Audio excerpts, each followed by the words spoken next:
اعوذ باللہ من الشیطان الرجیم بسم اللہ الرحمن الرحیم الحمد للہ رب العالمین الصلاۃ والسلام علی محمد وعلی آلہ وسلم۔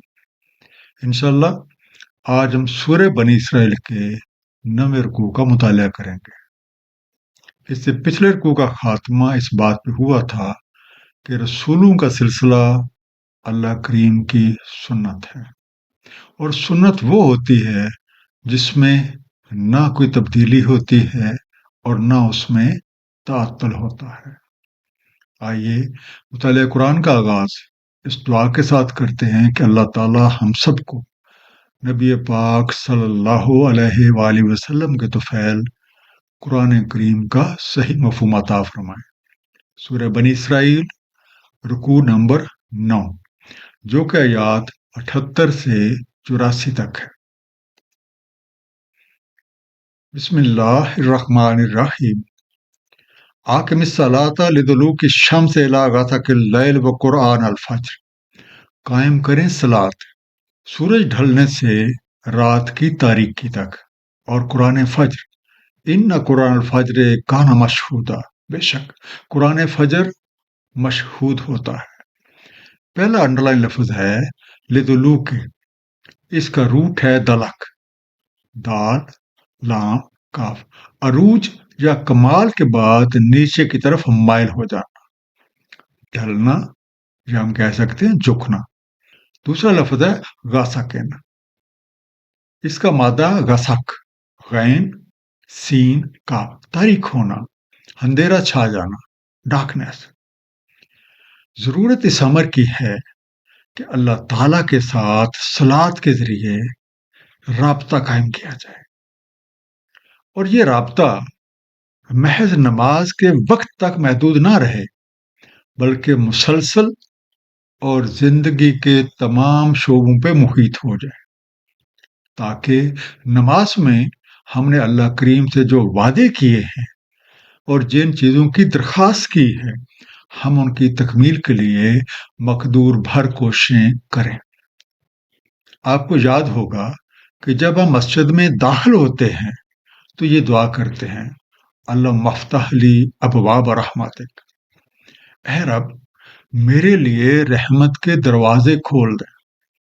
اور جب ہم نماز ادا کرنے کے بعد مسجد سے باہر نکلتے ہیں تو یہ دعا کرتے ہیں، اللہم انی اسألک من فضلک و رحمتک، اے اللہ میں آپ سے آپ کے فضل اور آپ کی رحمت کا سوال کرتا ہوں۔ اس بات پہ غور کرنے سے یہ بات سامنے آتی ہے کہ فضل حاصل کرنے کے لیے مسجد سے باہر نکل کے عملی جہد کرنا پڑے گی، اور یہ آیت ہمیں یہ طریقہ کار تعلیم کرتی ہے کہ طلوع آفتاب سے پہلے قرآنی حقائق پہ خوب غور و فکر کیا جائے، کیونکہ فجر کے پرسکون لمحات میں اس قدر یکسوئی حاصل ہو سکتی ہے کہ قرآنی حقائق مشہود شکل میں سامنے آ جاتے ہیں۔ اس کے بعد طلوع آفتاب سے لے کے رات کی تاریکی چھا جانے تک اس پروگرام پہ مکمل عمل کرنا ہے، تاکہ ہم ان قرآنی حقائق پہ عمل کرنے کے نتائج کا اپنی آنکھوں سے مشاہدہ کر سکیں۔ وَمِنَ اللَّيْلِ فَتَہَجَّدْ بِهِ نَافِلَةً لَكَ، اور کچھ رات سو تہجد کریں اس کے ساتھ، یہ نفل ہے آپ کے لیے۔ عسیٰ ان یبعثک ربک مقاما محمودا، قریب ہے کہ آپ کا رب مبعوث فرما دے آپ کو مقام محمود پہ۔ پہلا انڈرلائن لفظ فتحجد، اس کا روٹ ہے حجت، ہے جیم دال، رات کے ایک حصے میں نیند سے بیدار ہو جانا، اور اسی کا ایک مفہوم ہے زمین پہ گردن ڈال دینا، ارائز فرام سلیپ۔ تہجد سے مراد عام لوگوں سے ہٹ کر کوئی کوشش یا کام کرنا بھی ہے۔ اس لحاظ سے اللیل فتہجد کا مفہوم راتوں کو یا چھپ کر جدوجہد کرنا بھی ہے۔ مثلاً جب سارے لوگ سو رہے ہوتے ہیں تو اللہ کے چاہنے والے جاگ اٹھتے ہیں اور اپنے رب کے ساتھ راز و نیاز اور ذکر میں مشغول ہو جاتے ہیں۔ دوسرا انڈرلائن لفظ ہے نافلہ، نفل سے بنا، نون فے لا، مزید برآں، زائد، سپلیمنٹری، ایکسٹرا، مقام محمودہ، سب سے افضل مقام جو نبی پاک صلی اللہ علیہ وآلہ وسلم کے لیے مخصوص ہے۔ اس آیت کے حوالے سے یہ بات بھی کہی جاتی ہے کہ نبی پاک صلی اللہ علیہ وآلہ وسلم پر تہجد کی شکل میں ایک نفلی نماز بھی لازم قرار دی گئی۔ اللہ تعالیٰ آپ کو مقام محمود پہ فائز فرمائے جو صرف آپ کے لیے ہی مخصوص ہے۔ سورہ مزمل قیام اللیل کے حوالے سے ارشاد ہے، قیام کریں رات کو مگر تھوڑا سا، اس کا نصف یا گھٹا لیں اس سے کچھ تھوڑا، یا زیادہ کر لیں اس سے، اور پڑھیں قرآن حسن ترتیل سے۔ اس آیت میں ہمارے لیے بھی یہ پیغام موجود ہے کہ جو کوئی بھی اونچے درجات اور اعلیٰ مقام کی طلب رکھتا ہو تو اسے دن رات تعلیمات قرآنیہ کے مطابق دوسروں سے کہیں بڑھ کے زیادہ لگن کے ساتھ اسے سمجھنا اور اس پہ عمل کرنا ہوگا۔ وَقُلْ رَبِّ، اور کہیں اے میرے رب، ادخلنی مدخل صدق واخرجنی مخرج صدق، مجھے داخل فرما ایک سچا داخلہ، اور مجھے نکال سچا نکالنا۔ وَاجْعَلْ لِي مِن لَّدُنْكَ سُلْطَانًا نَصِيرًا، اور کر دے میرے لیے اپنی جناب سے جواز اختیار کی نصرت۔ انڈرلائن لفظ ہے لدن کا، اس کا مادہ لدن، لام دال نون، اپنے پاس سے، فرام یور سیلف۔ حق کی راہ میں مسلسل جد و جہد سے ہی منزلیں طے ہوتی ہیں۔ ایک علم سے دوسرے علم میں داخلہ ملتا ہے اور ایک سیڑھی کے بعد دوسری سیڑھی طے ہوتی ہے، اور جب ہماری کوشش کے ساتھ اللہ تعالیٰ اور اس کا حبیب نبی پاک صلی اللہ علیہ وآلہ وسلم کا واسطہ اور مدد بھی شامل ہوگی تو مقصد کا حصول یقینی ہو جائے گا۔ اس آیت کا ایک اور پہلو یہ بھی ہے کہ رائے حق کی جد و جہد میں جہاں کہیں بھی قدم آگے بڑھے یا جس چیز سے بھی قدم پیچھے ہٹانا پڑے، دونوں صورتوں میں صدق کا دامن ہاتھ سے نہ چھوٹنے پائے، اور ہر صورت میں ہم اللہ تعالیٰ اور اس کا حبیب نبی پاک صلی اللہ علیہ وآلہ وسلم سے ہی نصرت کے طلبگار رہتے ہوئے ہر ممکن کوشش کرتے رہیں۔ وَقُلْ جَاءَ الْحَقُّ وَزَهَقَ الْبَاطِلُ، اور کہہ دیں آ گیا حق اور نکل بھاگا باطل۔ ان الباطل کان زہوقا، بے شک باطل ہے نکل بھاگنے والا۔ زہق، کسی چیز کی اصل اس سے نکل گئی، کوئی چیز نابود ہو گئی، پیرسٹ۔ حق و صداقت کی کشمکش میں حق کی جیت لازم ہے۔ آپ اعلان کر دیں کہ حق آ چکا، اور حق کی موجودگی میں باطل کی کوئی گنجائش باقی نہیں رہ جاتی، کیونکہ باطل قوتیں صرف اس وقت ہی باقی رہتی ہیں جب تک حق و صداقت کی قوتیں ان سے برسر پیکار نہیں ہوتی۔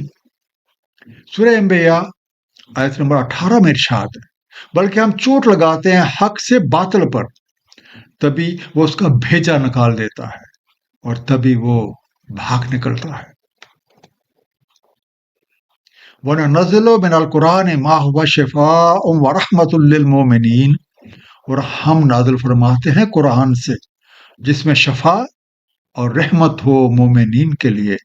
وَلَا يَزِيدُ الظَّالِمِينَ إِلَّا خَسَارًا، اور نہیں زیادہ ہوتا ظالموں کے لیے مگر خسارہ۔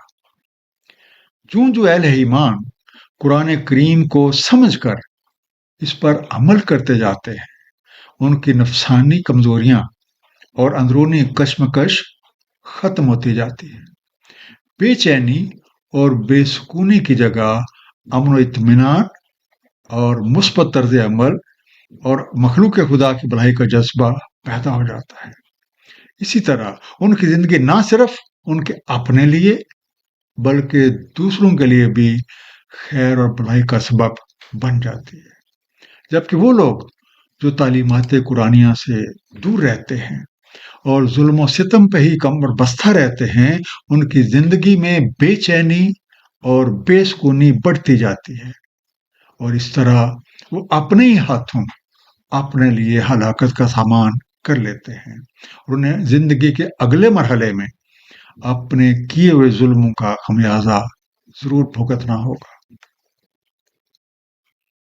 وَإِذَا أَنْعَمْنَا عَلَى الْإِنسَانِ أَعْرَضَ وَنَأَىٰ بِجَانِبِهِ، اور جب ہم انعام کرتے ہیں انسان پہ، اراض کرتا ہے اور پہلو تہی کرتا ہے۔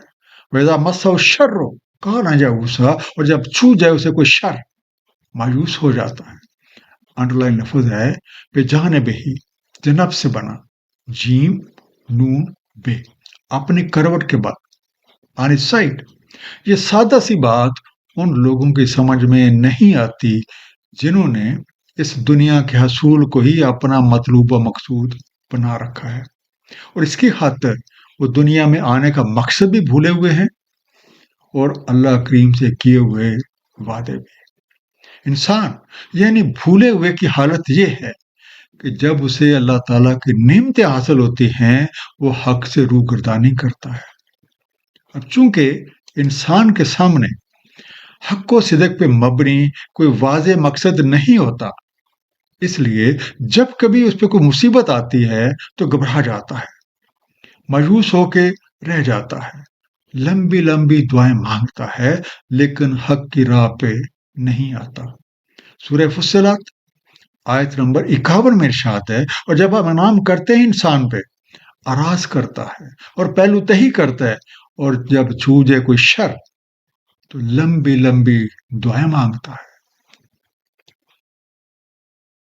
قُلْ كُلٌّ يَعْمَلُ عَلَىٰ شَاكِلَتِهِ، کہتے ہیں ہر کوئی عمل کر رہا ہے اپنے ڈھنگ پہ۔ فَرَبُّكُمْ أَعْلَمُ بِمَنْ هُوَ أَهْدَىٰ سَبِيلًا، سو آپ کا رب خوب جانتا ہے کون زیادہ رائے ہدایت پر ہے۔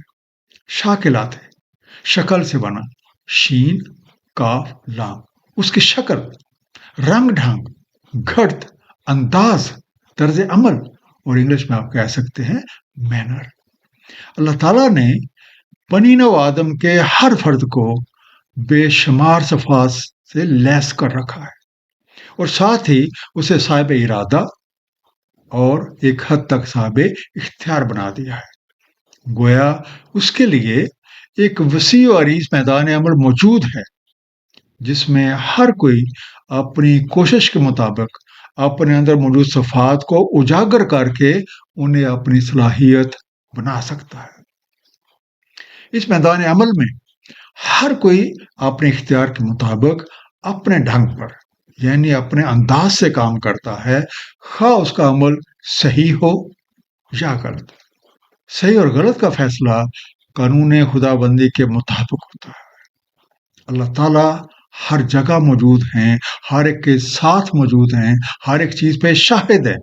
وہ خوب جانتے ہیں کہ کون رائے راست پہ ہے اور کون اس سے دور ہے۔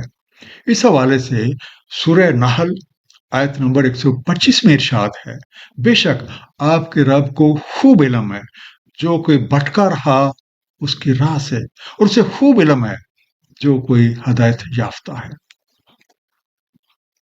اس رکوع کا مختصر سا خلاصہ، ضرورت اس امر کی ہے کہ اللہ تعالیٰ کے ساتھ صلات کے ذریعے تعلق مضبوط بنایا جائے۔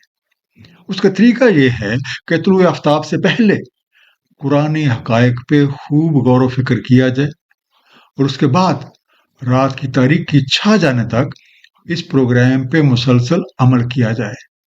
تہجد کا اہتمام اعلیٰ درجات کا باعث بن سکتا ہے، اور بندہ ایک کے بعد ایک درجے کی طرف بڑھتا چلا جاتا ہے۔